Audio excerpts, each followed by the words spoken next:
Ser podcast.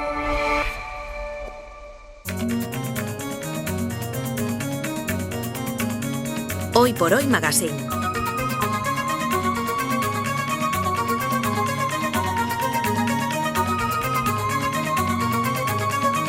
Ser podcast. Reunión de los ministros para hacer frente al aluvión de noticias científico-tecnológicas que abren los informativos estos días.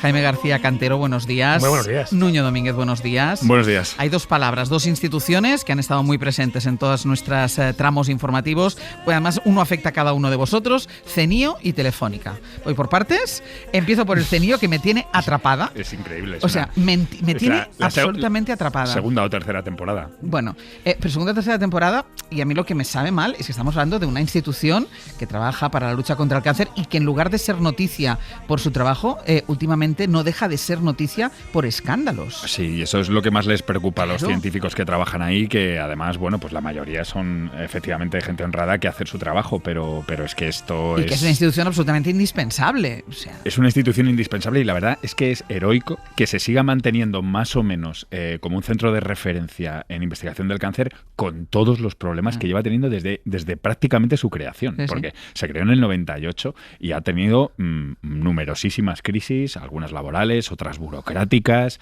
luchas de poder internas, como la que ahora mismo está aflorando de nuevo, ¿no? Lo más reciente, para empezar por ahí, la Fiscalía ha iniciado investigaciones después de la denuncia de un exdirectivo del CENIO, que fue director de operaciones hasta el pasado mes de agosto. Él ha ido reuniendo pruebas de lo que llega a llamar una organización mafiosa dirigida por el exgerente Juan Arroyo. ¿En qué consistía esta trama?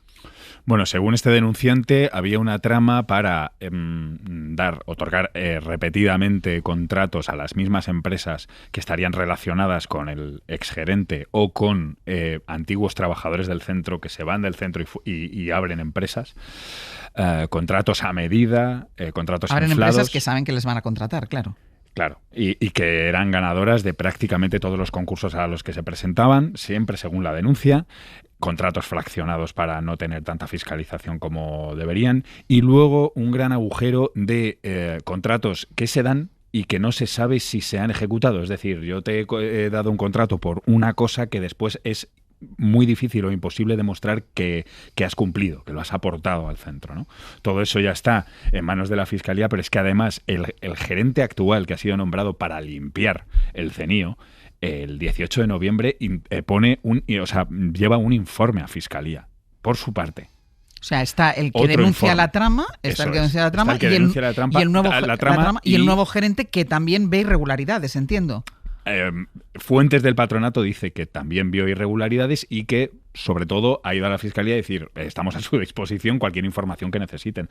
Entonces ahora lo importante es saber el próximo paso de la Fiscalía. Por ahora solo han dicho que van a investigar, que van a abrir investigaciones, y esto supone pues recabar datos, pedir datos al CENIO, pedir o comunicarse con las personas involucradas. Si ve pruebas y cree que hay delitos, se judicializará y irá eso es. Eso ya lo digo yo.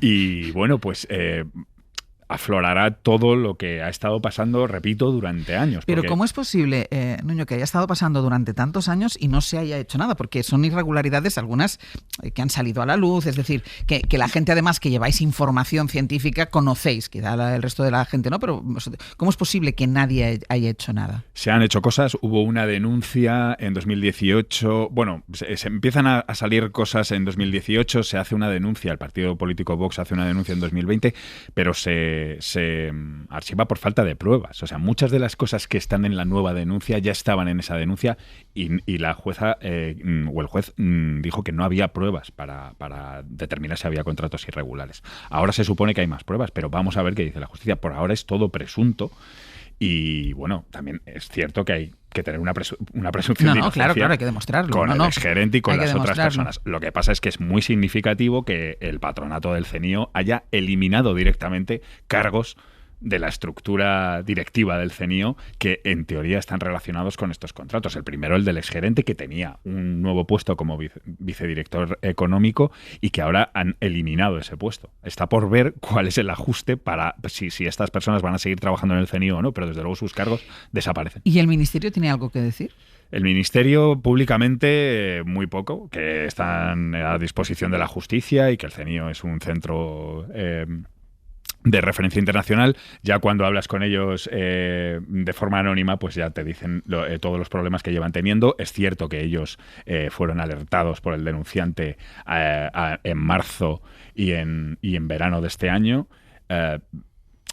Tal vez no fueron lo suficientemente rápidos, pero este directivo ya había puesto la denuncia en la Fiscalía. Entonces, bueno, están intentando reaccionar ahora, pero ya te digo que es una cosa de años y aunque se sabían las cosas, yo creo que no se sabían los detalles, porque en teoría este exgerente controlaba bastante todas las contrataciones, etcétera, según la denuncia. Entonces, la verdad es que es tristísimo que estemos hablando de un proceso como este en un centro que debe ser de referencia, ¿no? Es que además en la información tú cuentas algunos detalles, como que uno de los directivos próximos a este exgerente, a Juan Arroyo, y ahora cesados, ya fue denunciado en 2017 por gastarse 25.000 euros en alquilar coches de alta gama con chofer.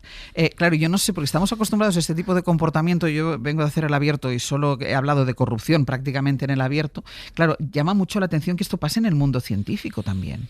Sí, llama mucho la atención. Un centro científico no deja de ser además un centro como el CENIO, que tiene un presupuesto de 40 millones de euros. La administración no deja de ser parte de la administración. Efectivamente, y de la contratación pública. Muchas veces se quejaba el CENIO y la gente del CENIO de que estaban muy atados por la ley de contratación pública, ¿no? Que a veces no da lo que necesitan los científicos, materiales, instrumentos con rapidez, etcétera.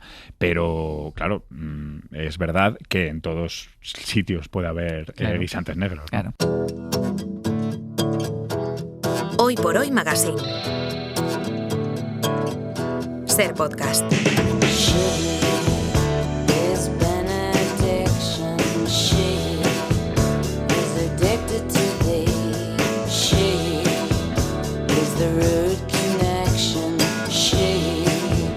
Decíamos hoy dos nombres que han estado prácticamente toda la semana de actualidad. CENIO es uno, Telefónica es el otro.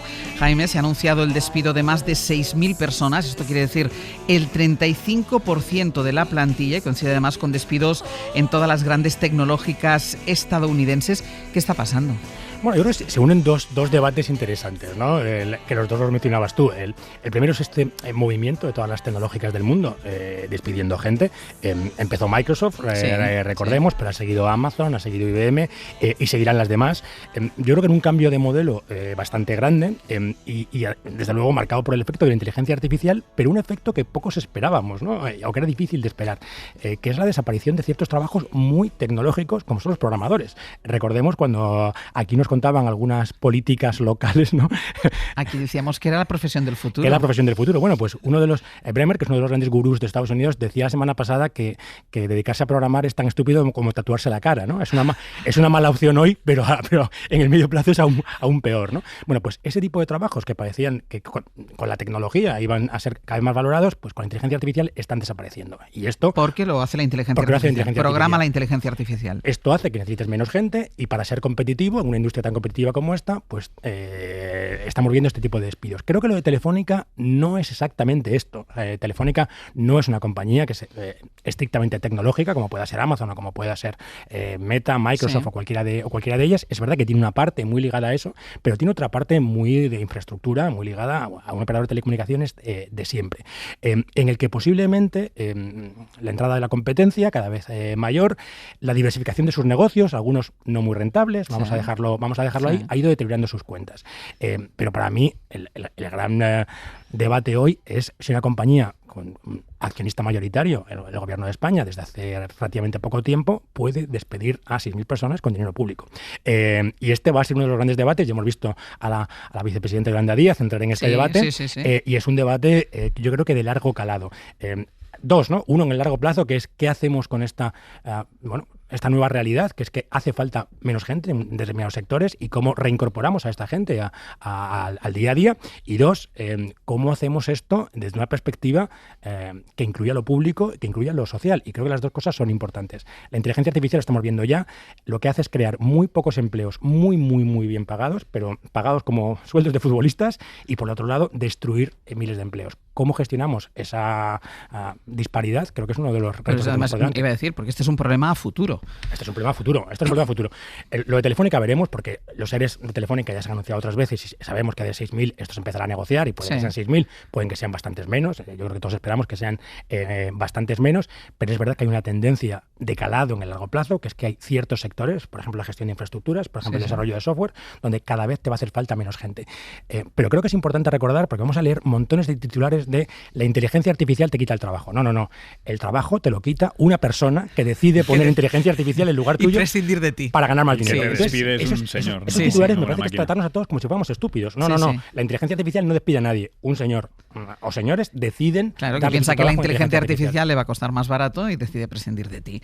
Ya que estamos con las tecnológicas, Pedro Sánchez ha anunciado que va a exigir a Meta que explique en sede parlamentaria si es verdad que ha espiado a sus usuarios, y va a exigirles que rinda cuentas por la polarización a la que conducen las redes sociales y el daño que hacen sobre todo a los jóvenes. Porque en España la ley está por encima de cualquier algoritmo o cualquier gran plataforma tecnológica. Y quien vulnere esos derechos y esas libertades, nuestros derechos y nuestras libertades, pues pagará las consecuencias. Es verdad que esto ya lo había comentado ya el presidente del Gobierno en el foro de Davos hace un año, pero lo repite.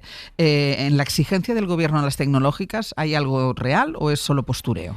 Bueno, pues algo real hay, ¿no? Porque yo creo que todos entendemos que lo que está ocurriendo, pensemos, ¿no? Este tema del espionaje también viene asociado al juicio que teníamos los medios de comunicación tradicionales con Meta, que en primera instancia los juzgados han dado la razón a los medios, que esto tiene que ver con este uso de datos personales para la publicidad. Pero a mí me preocupa, ¿no? Esto ya lo dijo en Davos, lo ha vuelto a decir hoy, las dos veces lo ha dicho sin ser en sede parlamentaria, la primera vez fue en Davos, la otra vez fue en un evento de un medio de comunicación. Y a mí me preocupa lo poco que se habla en el Congreso de estas cosas, ¿no? O sea, soltamos titulares por ahí, pero en el Congreso... Sí, porque después para implementar medidas concretas hace falta pasar por ahí. Y volvemos a recordar, ¿no? El Gobierno sigue gastando millones en publicidad en redes, específicamente en esta que denunciaba decenas de millones. Todos los ministros tienen cuentas en estas redes, no solamente en Meta, en alguna tan poco transparente como es TikTok, donde el ministro Bolaños se acaba de abrir una cuenta que yo recomiendo seguir porque parece un capítulo de The Office, no te crees realmente, tienes dudas de si esto está hecho como una broma o no. Entonces a mí me cuesta entender, ¿no?, cómo sigues financiando las redes, anunciando cosas en las redes y a la vez criticas a las redes. Motivos para criticarlas hay todos. Red.es presentó un informe hace 2 semanas sobre cómo usan los niños la tecnología en este país. Es un estudio coordinado con la Universidad de Santiago y con alguna UNICEF y más gente, y los datos son demoledores. Lo que está ocurriendo con los jóvenes en este país, no solamente en este país, en Europa y en el mundo, vía las redes, es aterrador. Yo creo que recordar lo que recordó el presidente, y que creo que a veces se nos olvida, que es que las leyes están para todos, también para las redes. Entonces, cosas que nos parecerían absolutamente en la vida real, loquérrimas en la vida real, nos parecen normales en las redes. Pero luego, cuando decíamos, es verdad que no es la primera vez que lo anuncia, pero luego no se concreta. ¿Ha pasado algo parecido con la legislación que quería poner en marcha la Unión Europea para regular la inteligencia artificial? Bueno, que al final esto es peor. Es decir, que al final ha sido un poco bluff. Esto es peor, porque aquí no solamente eso, es que dices que haces cosas, sacas pecho. Acordaos cuántos titulares hemos leído, el efecto Bruselas y lo bien que Bruselas había regulado la inteligencia artificial y iba a parar todas las aplicaciones críticas, y ahora, y esto es importante decirlo, ante las presiones ingentes de Estados Unidos y sobre todo de los gigantes norteamericanos, que tienen un gasto en lobby de que algún día deberíamos hablar, ¿no? Cómo estas empresas gastan cantidades ingentes en lobby para presionar a nuestros políticos y a nuestros reguladores, han conseguido una moratoria, además con un ómnibus digital, estas leyes que incluyen un montón de cosas muy abstractas y muy difíciles de definir, que con la excusa de simplificar los procesos tecnológicos en la Unión Europea, es una bajada de pantalones absoluta de la Unión Europea frente a estos gigantes. Cosas concretas, bueno, pues esa normativa que iba a entrar en vigor el año que viene para, recordemos, aplicaciones críticas de inteligencia artificial. Entre escalamos defensa, hablamos de reconocimiento facial, bueno, pues se da un año más para seguir haciendo estas cosas, que bueno, no me decías que esto era peligrosísimo y que iba a acabar con los derechos civiles. Un poco más rápido. Un año año más para Claro, seguir ve un acabando poco con los más derechos rápido, civiles. claro. Porque nadie entiende esto. De las grandes tecnológicas a las grandes farmacéuticas, Novo Nordisk, la empresa danesa que fabricó las primeras versiones de los nuevos medicamentos para adelgazar a base de semaglutida, ha fracasado con su apuesta, que es verdad que esto se habló, que podía servir para el Alzheimer, pero es que no. Sí, se habían observado asociaciones, ¿no?, de que los pacientes que lo tomaban tenían menos incidencia del Alzheimer y bueno, había un caso interesante para probarlo y han hecho un ensayo clínico enorme de pues casi 2.000 pacientes con síntomas de Alzheimer temprano y 2.000 controles y han visto que no tiene ningún efecto. La compañía se desplomó en bolsa, pero vamos, comparado con todo el dinero que están haciendo, tampoco eso es lo más importante. Lo interesante, yo creo, es que el caso para dar semaglutida a las personas con Alzheimer era la inflamación. Es decir, hay una teoría que dice que el Alzheimer es una enfermedad inflamatoria. Entonces, dar este fármaco que tiene propiedades antiinflamatorias y que están demostradas, posiblemente podría ayudar. Pero esta vía, evidentemente, no ha funcionado. Es decir, ahí tiene que haber otra explicación. Es verdad que se está utilizando de una forma similar por ejemplo, en personas que tienen riesgo cardiovascular, riesgo de ictus y también diabetes, etcétera, y también incluso problemas renales, pero esto en el Alzheimer no ha funcionado, lo que vuelve a dejar claro lo que muchas veces hablamos aquí, es que todavía no sabemos exactamente lo que es el Alzheimer, por qué sucede el Alzheimer, ¿no? Y por eso es tan difícil. Y hay otro medicamento por el que te quería preguntar, el PERT, que sirve para un 30% de las enfermedades raras. Sí, esto es alucinante. Pero aunque sean enfermedades diferentes. Totalmente, y eso es el gran avance que tiene esta herramienta, por ahora muy básica, se ha aplicado a células humanas y a ratones en un caso, pero el principio es lo interesantísimo. Es decir, aquí hemos hablado muchas veces de cómo se consiguen curar enfermedades genéticas muy raras, que incluso solo hay un paciente en todo el mundo o hay decenas, y muchas veces las farmacéuticas lo abandonan porque no es rentable, no pueden hacer dinero o te tendrían que cobrar, 500 millones de dólares por cada paciente, ¿no? O 1.000 millones. Sí. ¿Qué ha hecho David Liu, un científico brillantísimo estadounidense que está en el Instituto Broad? Ha ido a la clase de mutaciones que causan 1/4 de todas las enfermedades raras conocidas. Sí. Y ha corregido, utilizando una herramienta que él había utilizado, que es la edición de precisión, una clase genérica de ratas que en teoría te puede hacer que cuando las células que tienen esa mutación están leyendo la receta para fabricar proteínas que está en el genoma, llegan a esa rata y dejan de producirlas, con lo cual se provoca la enfermedad. Hay otra molécula que ya está incrustada en su genoma y que evita que se paren ahí. Hace como un bypass. Eso es, hace una especie de bypass, con lo cual producen proteína correcta y en algunos casos, tanto en células humanas como en ratones, se ha visto que funciona. Bueno. Entonces ahora el reto es cómo se aplica esto a pacientes, pero bueno, puede ser revolucionario.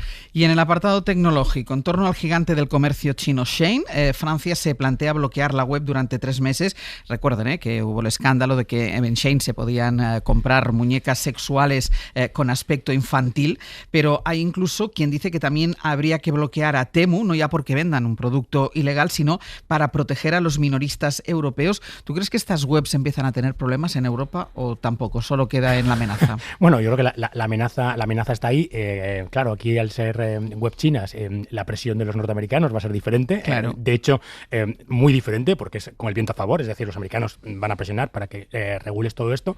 Es verdad que si uno se da una vuelta por este tipo de páginas, es aterrador todo lo que puedes encontrarte en este tipo de sitios. Pero para mí lo más aterrador es el efecto que han tenido, como pasa siempre con estas cosas, en el resto del comercio, ¿no? Es como el resto del comercio web cada vez se parece más a este tipo de páginas que fomentan el consumo completamente irresponsable a precios a veces que pueden parecer absurdos.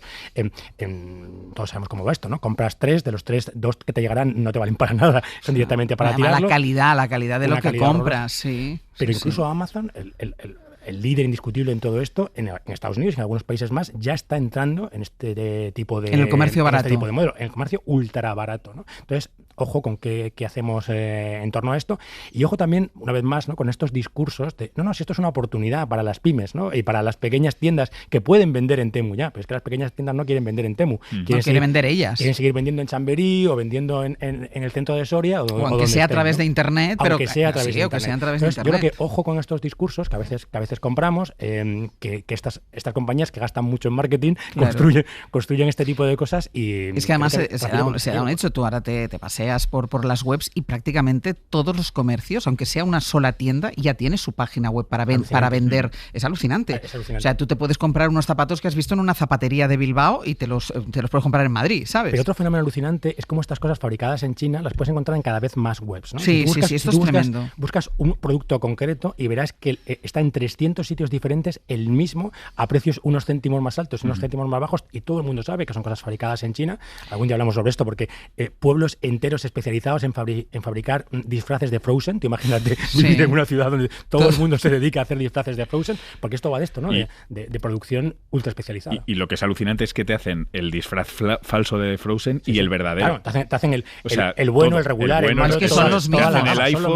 Son los que hacen el bueno, Eso saben cómo hacerlo y después te hacen el malo. Claro. Y luego esto tiene una derivada que esto nos daría para otro programa o incluso para otra sección, que es cómo nos convierten en compradores compulsivos. Porque tú entras en una de estas páginas y dices, pero qué barato es esto, pero qué barato es esto, y acaba generando hay gente, no sé si se le puede llamar adicción, pero sí que es verdad que hay gente que compra a lo loco. El Amazon Prime y su botón de comprar con un solo clic, ¿no? Yo creo que es el fenómeno más adictivo en el consumo en la historia de la humanidad, ¿no? Tú entras en Amazon Prime, un servicio de suscripción en el que como ya no pagas cargos, ¿no? Claro. Todo y además te llega mañana. Y te llega mañana. Encima te llega mañana. Pero fíjate en cosas, ¿no? En Amazon, un libro, ¿no? Que alguien tardó años en escribir, tú vas a tardar unas semanas en leer. ¿Realmente te hace falta tener el libro en 8 horas o en 24 horas? ¿No puedes esperar 48 horas a tener un libro? Bueno, pues este tipo de cosas que yo creo que nos mueven a consumir. Ya, pasa que esto, la mentalidad es tan difícil de cambiar.